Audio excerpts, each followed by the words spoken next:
últimos vídeos a gente analisou o espectro de emissão dos átomos e esses espectros a gente observa quando os átomos emitem radiação eletromagnética e a gente viu que eles só podem fazer isso em certos comprimentos de onda discretos e por isso a gente vê o espectro de linhas.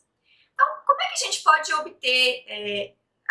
como é que a gente pode fazer para os átomos emitirem essa radiação? Então, uma maneira de fazer isso é excitar os átomos desse material usando alguma estratégia, por exemplo,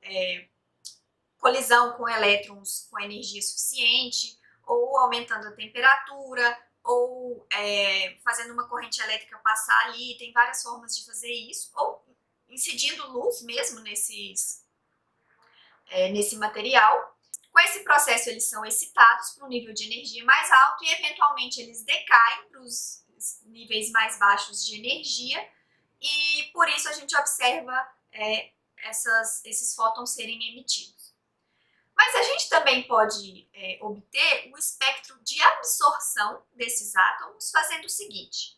a gente tem uma nuvem de gás, a gente faz com que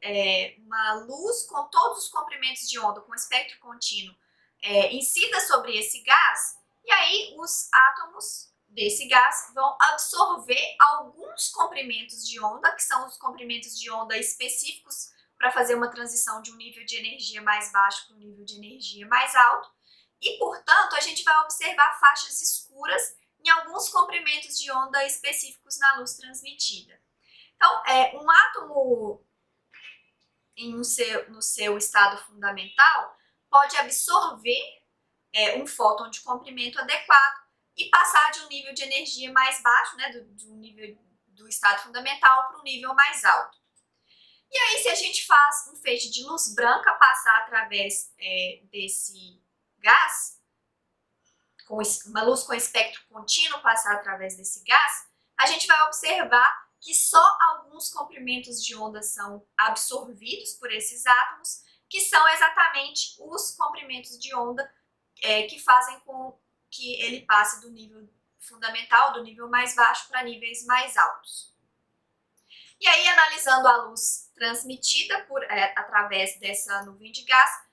a gente consegue ver que o espectro contínuo passa a ter umas linhas escuras, que são os comprimentos de onda que foram absorvidos. Essas linhas são chamadas espectros de absorção dos átomos, e como os comprimentos de onda absorvidos são exatamente ligados com a diferença de energia entre os níveis, esses comprimentos de onda são exatamente iguais aos comprimentos de onda que podem ser emitidos quando os átomos fazem a transição de um nível de energia maior para um nível de energia maior. Então, se a luz incidente tem um espectro contínuo desse tipo aqui, ao passar por uma nuvem de gás, alguns comprimentos de onda vão ser absorvidos,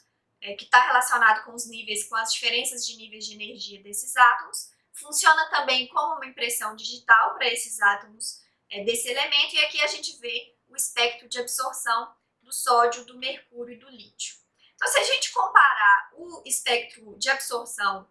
do lítio com o espectro de emissão do lítio, a gente vê que exatamente onde aparecem as faixas escuras aqui no espectro de absorção, vão aparecer as linhas claras no espectro de emissão, porque exatamente o elétron que é absorvido ou que é emitido corresponde a uma transição de um nível, em um caso, de um nível de energia mais baixo para o mais alto, e no outro do nível mais alto para o nível mais baixo. Então a diferença de energia aí é a mesma e por isso os átomos, os fótons absorvidos ou os fótons emitidos em uma situação ou em outra têm exatamente o mesmo comprimento de onda.